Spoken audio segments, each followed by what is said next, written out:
Hello everyone and welcome to the first live event of Kanagawa from home. This is the first of two live events. My name is Luca, I will be your guide for today. And we are live right here in Yokohama, in Minato Mirai area. Today we will not only go through this area of Minato Mirai, but I will also show you the Cup Noodles Museum, where I will try my best to prepare some cup noodles just for you guys to see. We also have another colleague over in Kamakura, a few kilometers from here. His name is Davide, and he will show you all about the spiritual practices of Buddhism live from the Hokokuji Temple. And this Hokokuji Temple will also be the starting point of his adventure into a waterfall training, the Takigyo. And this Takigyo is also very unique, and I really recommend you to have a look at that one later. Before that, please keep in mind that there is also a raffle. For those of you who will enter the survey that will be showed later in the live chat, this will give you away few 5,000 yen Amazon coupons. So please have a look at that when it appears in the live chat. We will also have the Kanagawa from Home website appearing in a live chat. And when it does, please go have a look at it, because it's a great source for all the information for many attractions in the Kanagawa prefecture that you will see today, but also that will not be shown in this live event. So please stay with me as we move on.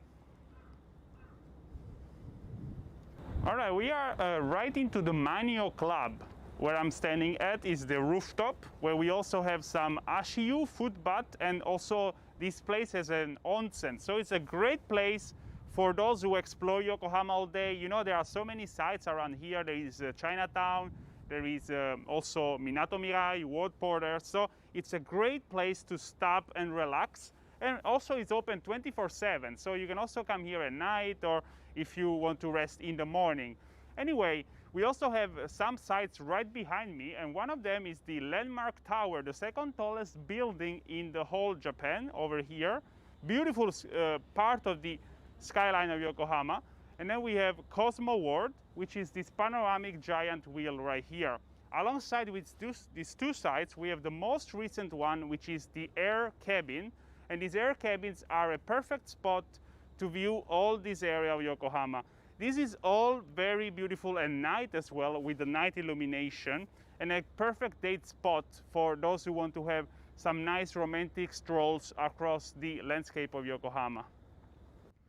Now, moving over this side, we have a whole lot of different beautiful attractions and also sites. We have, for example, the Hammerhead, which is a hotel and also has some restaurants and venues.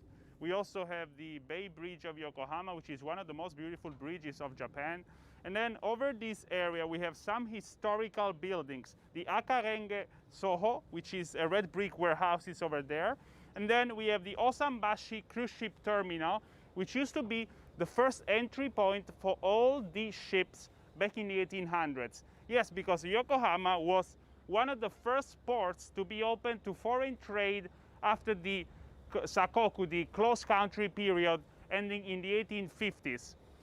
Moving over this way, we also have the World Porters, which is a big shopping mall, one of the main sites here on Minato Mirai. And over there, we have the Yamashita Koen, which is an amazing green place to visit right by the sea, with a lot of plants and a temporary exhibition with flowers and other monuments as well. And moving from the Yamashita Koen, we have the Yokohama Chinatown, Chukagai, which has over 160 years of history and was founded by Chinese who came here after the port of Yokohama was open.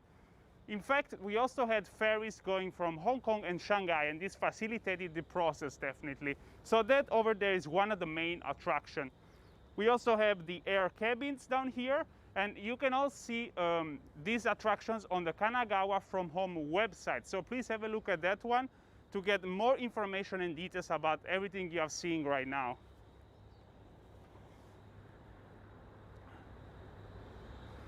Now that we reach this point, we are very close to the Cup Noodles Museum, where recently we had the chance to visit for a full 1-hour course, and we also had the chance to make our own cup noodles. So we will show you a video of the highlights from this visit, where you will learn a lot about the cup noodles.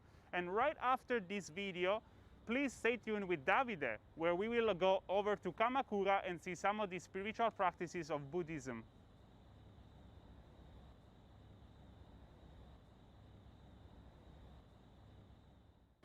Welcome to the Cup Noodles Museum.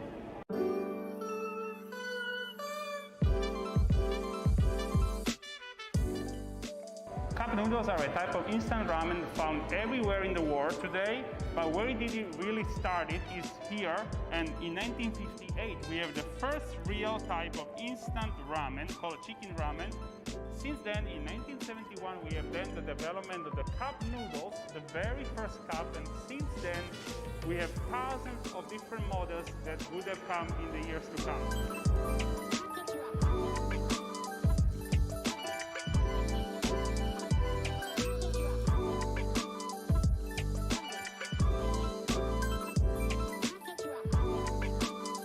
This is a reconstruction of the first selling spot where the instant ramens were sold in 1950s. And there is all the details in. Also in the inside you can see the hot giant pot where these ramens were cooked in the first place.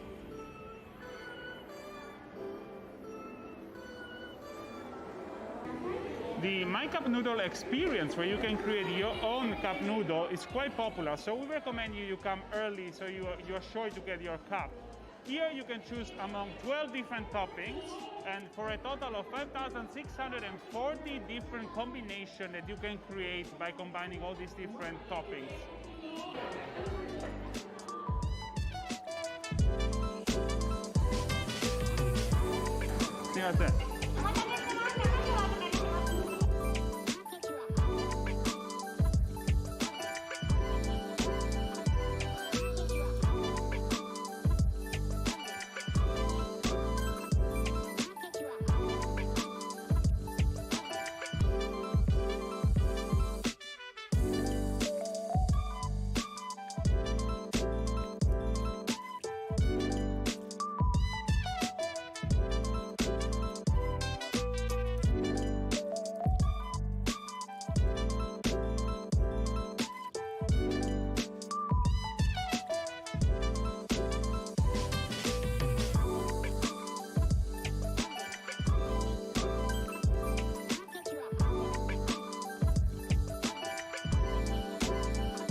And this is your own cup ramen.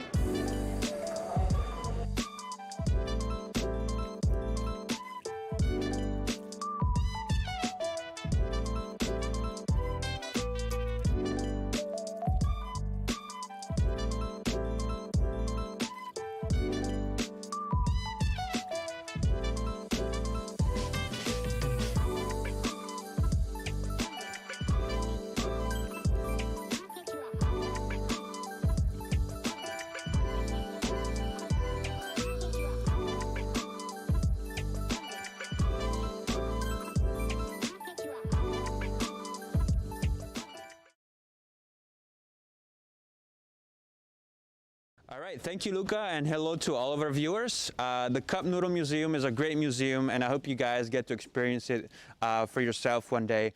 But here, as you can see, we transitioned into a completely different atmosphere with a very spiritual theme. We're here in Hokokuji, within the city of Kamakura, and Hokokuji is a Zen Buddhist temple that dates back to the 1300s, and it used to be the family temple of two of the main ruling clans. And it's also known as the Bamboo Temple, and we will see why in just a second. So let's go explore. Come this way.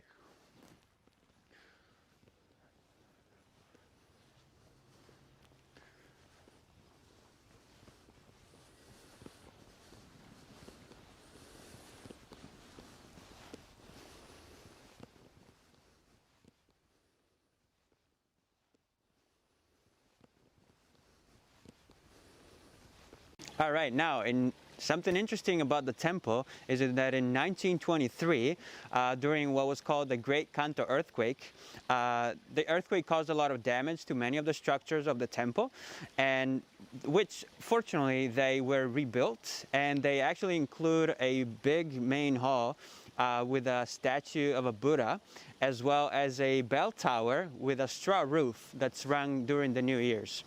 And now if you look behind me, there's a beautiful structure with a Zen garden right next to it. And right in front of me, that's the reason, we have the reason why the temple is also known as the Bamboo Temple. So let's go find out. Follow me this way and let's discover this. All right, now the reason why Hokokuji is also known as the Bamboo Temple is because of this. So this beautiful bamboo grove that has more than 2,000 bamboo stalks and a very, very peaceful atmosphere. Now, behind the temple, there are a few shallow caves which have been carved, and they are believed to hold the ashes of some of the former lords, of the local lords. Now, there's a few pathways that we can take, but we're going to take a left here, and we are going to head towards this beautiful tea house. And you can see this tea house, we're going to get some green tea, very, very popular drink here, as well as Japanese sweets. So now let's get inside and have a look. And I'm gonna take a sit here. And as you can see, there's no bad seat in the house. They are all facing the bamboo grove. And here's our tea. Arigatou gozaimasu.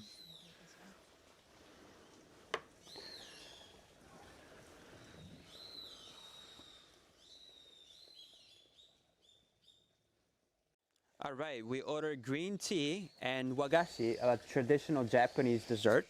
And you can see we have beautiful views of the bamboo grove. Now, drinking tea is considered a moment of relaxation in Japan, and it was actually enjoyed by the upper class during the Edo period.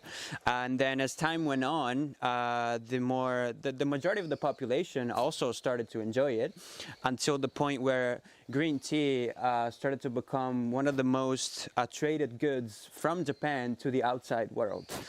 Now, as I enjoy the cup of tea, we also wanted to show you a couple of other temples that we visited in the area. So here it is.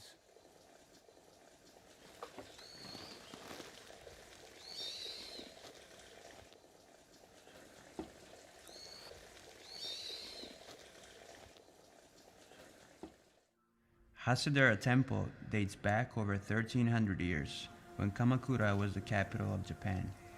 Colored banners surround the main temple hall with 5 colors representing Buddhism.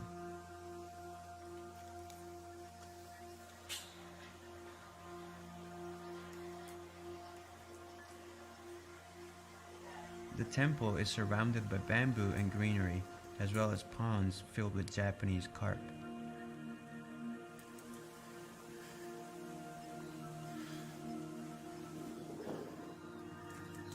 We can see the ocean from the top of the walking path.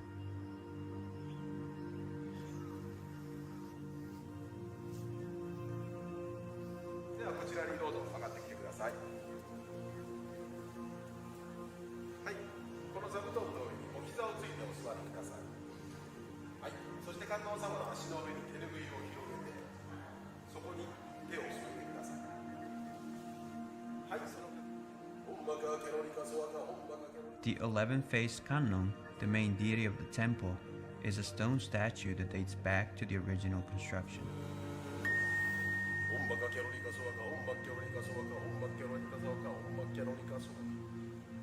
The statue is around 10 meters tall and made of wood with gold painting. There are several hidden paths in underground tunnels filled with small altars, statues, and lantern light.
I wanted to thank everyone that watched this video so far. I hope you enjoy. And also I want to remind you that we have this survey that you can fill up, and also not only will help us by letting us know what you like about today's tour and what we can get better for future events, but also it will be a great chance for you to be a possible winner of 5,000 yen coupon on Amazon.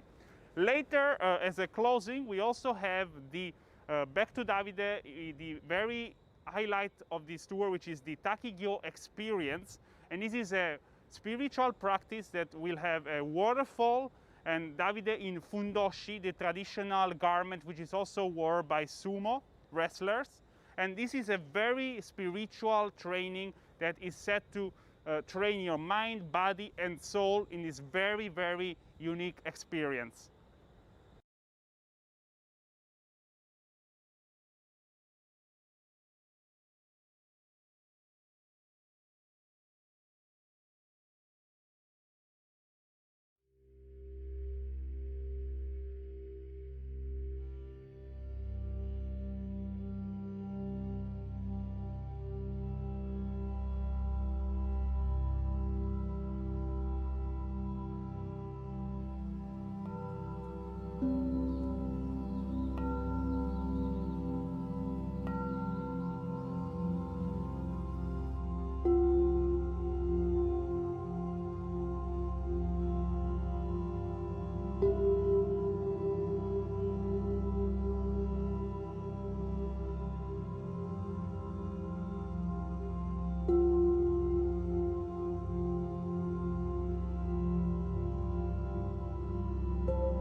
welcome back. That was definitely something.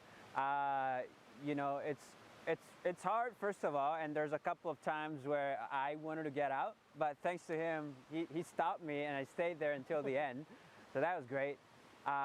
You know, after a while, you get kind of used to it and you're like, okay, let's just stay here. Let's just go through this, and you become kind of one with nature. So yeah, it is cold, it's definitely cold, but I would recommend it if you're interested in this experience, because it was definitely awesome. So thanks so much. Thank you very much. Thank you. Thank you.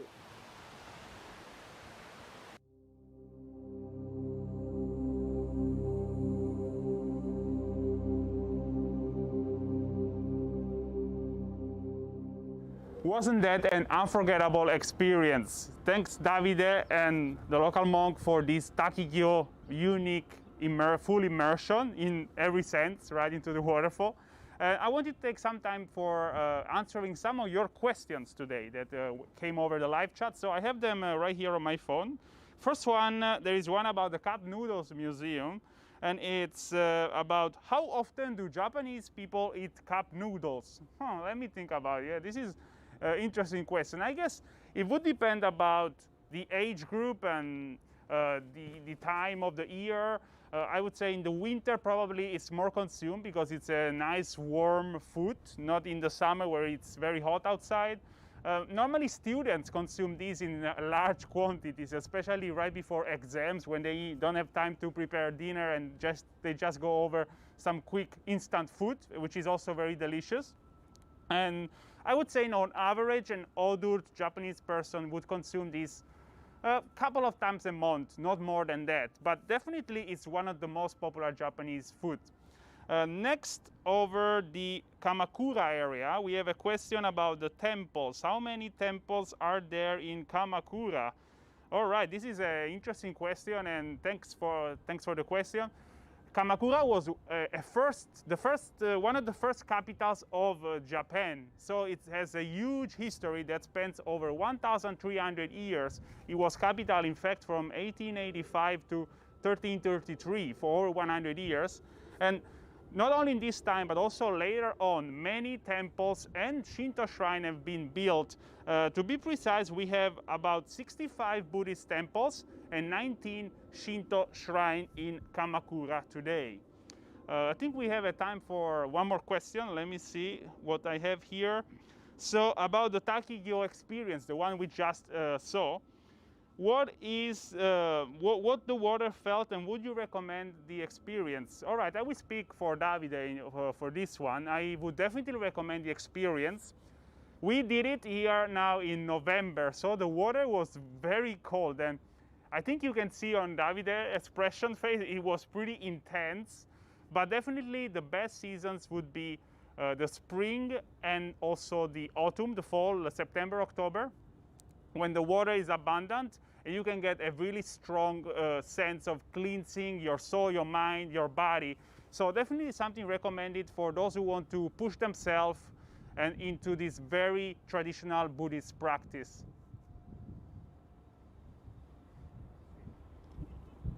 So this was the last of the Q&A session questions that I can answer for today, but thank you very much for sending all them over to me. I also would like to remind you that it's coming up in the live chat, the Kanagawa from Home website, and through this website and also the social media such as YouTube and Facebook, you will be able to also have a look at when the second part of this live event will be happening. And this second part of the live event will be also in Kanagawa Prefecture, but focusing different areas and different themes. This one will be focusing on adventure and relaxation, and we will be in some of the locations such as Hakone and Sarushima. So please stay tuned on the social media and the main websites for those. Now, on behalf of Davide, Japan Travel, and myself, I would like to kindly thanking you for the attention you all had today on this tour. I really hope you enjoyed, and we really try to show you all the best that Yokohama and Kamakura has to offer. So again, thank you very much for tuning in today, and see you on next future events.